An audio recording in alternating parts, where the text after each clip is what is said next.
So Anime Vanguards released the update yesterday. They added a lot of new memorias, Vanguard familiars among other things. They added the Memoria recycling system. Why is the Memoria recycling not in the Evolve upgrade section? Why is it here? A revamp of the chat and socials, a new battle pass, new units, and the return of the beloved zombie game mode back in winter.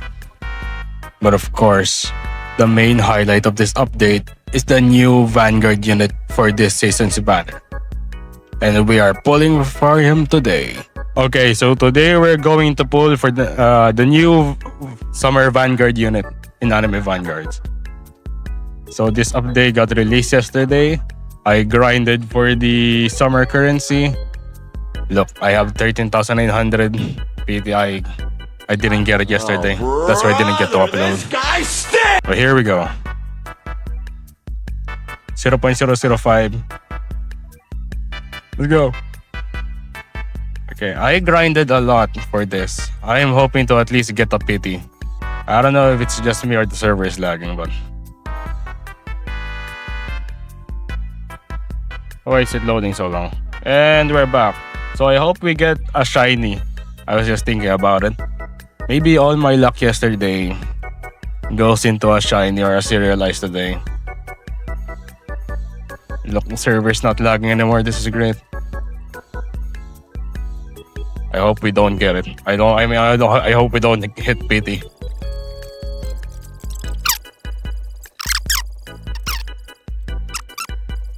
And we didn't get it. I'm mad.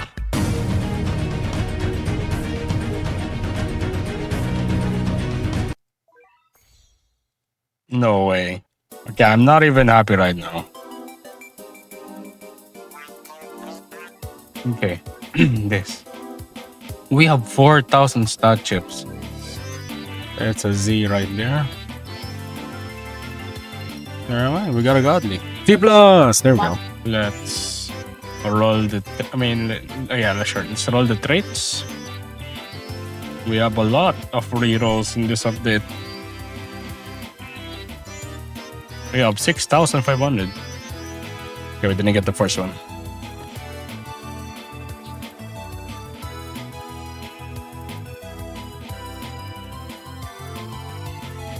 We got solar. We got Monarch. Way before 100. That's great. Okay, wait, yeah. The Memoria. I almost forgot. Yep, it's level 60, 13k. Now let's add Divinity in our Memoria. We have 5,800. This update really gave us a lot of rolls.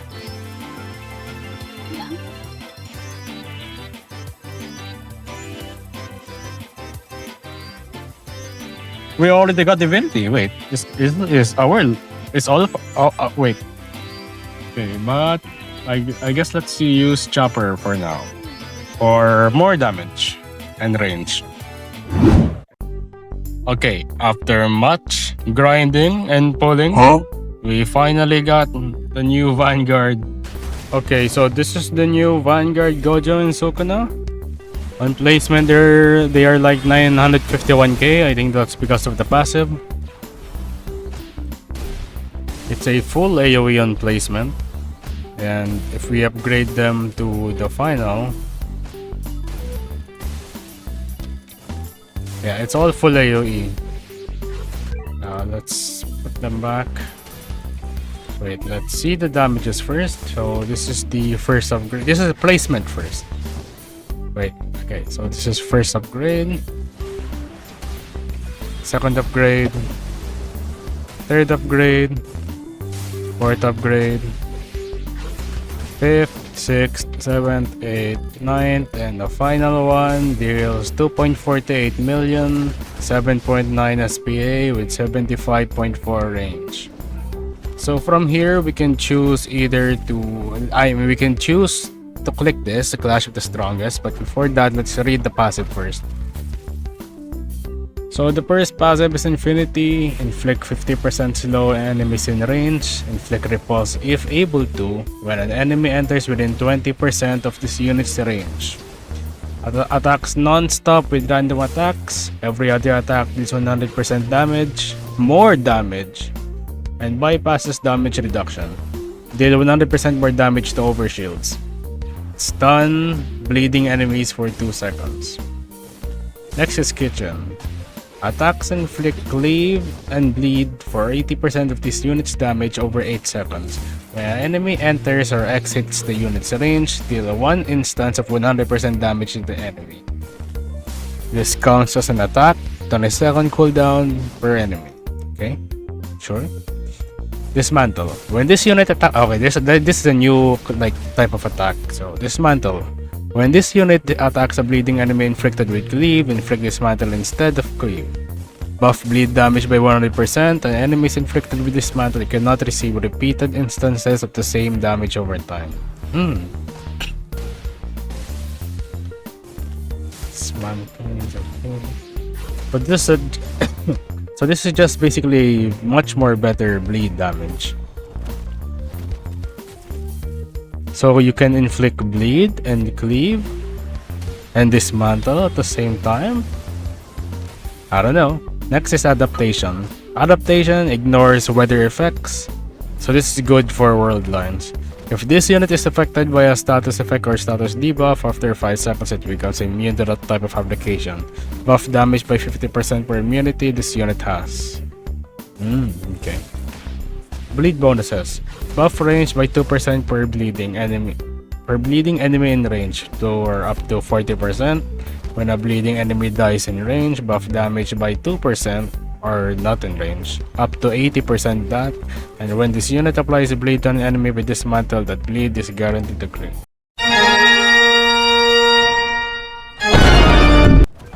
There we go. Let's see. Where's the inflictment? I can't see it. Okay, there we go. Okay, so there is like a rupture, there's bleed, there's cleave, and there's dismantle. Yeah, you can stack all 3 of them, but you can't restock the dismantle. You can only restock cleave and bleed, I think. Or my reading comprehension is bad. So now we can get to choose. We can click this once you upgrade it to max. We can choose either Gojo or Sukuna to play with the rest in the rest of the game. So first, let's choose Gojo. It's the first one here.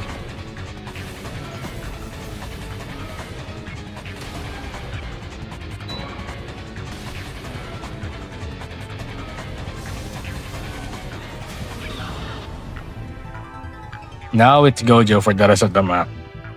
So now Infinity, almost the same, but now he has Eyes of Understanding. It's basically the last one, but the effects are new. When this unit kills an enemy, reduce active cooldown by 1 second. While Void is active, buff this unit's damage by 100%. Critical hits from this unit deal 50% more damage, and if sold, this unit is replaced as itself and retains all upgrades. Okay. So if you sell this guy, you won't get to choose between Sukuna and Gojo again. Strongest of today. Gain 10% meter per attack. Meter consumption can be set per attack. Buff crit rate and damage by the meter spent. These values reset every attack, and if meter reaches 0, this unit stops attacking for 3 seconds and fills meter to max. 100% damage from in Void. As you can see here, now the 100% is now gone, but now we can choose to input our cursed output. So we can set our cursed output to 100%.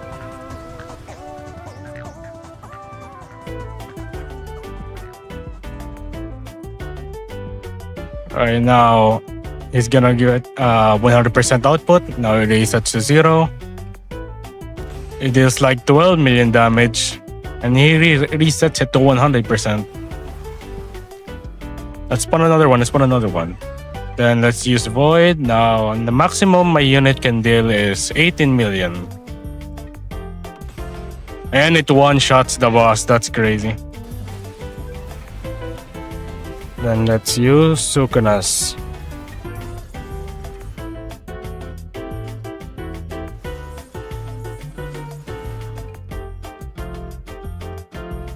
I didn't even see it.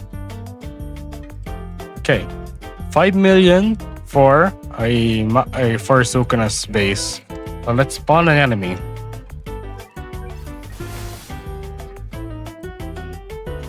Now let's read the passive. Kitchen, attacks inflict bleed, then flee for 80% of this unit's damage. Over 8 seconds when enemy and X enters or exits this unit's range. Deal 1 instance of 100% damage to that enemy. Counts as an attack. So this is the same as the earlier ones. But buff damage for 50% per immunity this unit has. Now he has a bleed bonus. Buff range by 2% per bleeding enemy in range up to 40. When a bleeding enemy dies, buff damage by 2% up to 80%. When this unit applies bleed to an enemy with dismantle, that bleed is guaranteed to crit. The strongest in history. Attacks inflict burn for 200% of this unit's damage over 8 seconds. So when this unit applies burn to an enemy affected by dismantle, that DOT bypasses shields and damage reduction. If sold, this unit is replaced as itself when placed again. So it's the same as Gojo. When you sell, you basically get the full upgrade. Now, let's try and use the Sukuna's... Oh wait, he has blinding vows. There's different buffs with demerits, like merits and demerits, like that. Uses 50% damage. Okay, I think the crit rate is... I think the range is worth sacrificing. The crit rate... Okay, sure. Let's reset. With that being said, let's read the Memoria next. Now, let's see the Memoria for them. So, first passive is Wanton Destruction. Buff damage dealt to time-stopped enemies or enemies inflicted with dismantle by 45%. King of Curses. Critical hits from this unit inflict bleed for 10% of this unit's damage over 8 seconds. An Inheritor of the Six Eyes. When this unit is placed for the first time, buff damage by 150% for 60 seconds. Okay. That's why you get the buff to 1.5% here. Interesting. Okay, so that's pretty much it, honestly. I'm not going to gloss over how the effects work. You guys can read. I don't really care. Alright, thanks. That is all.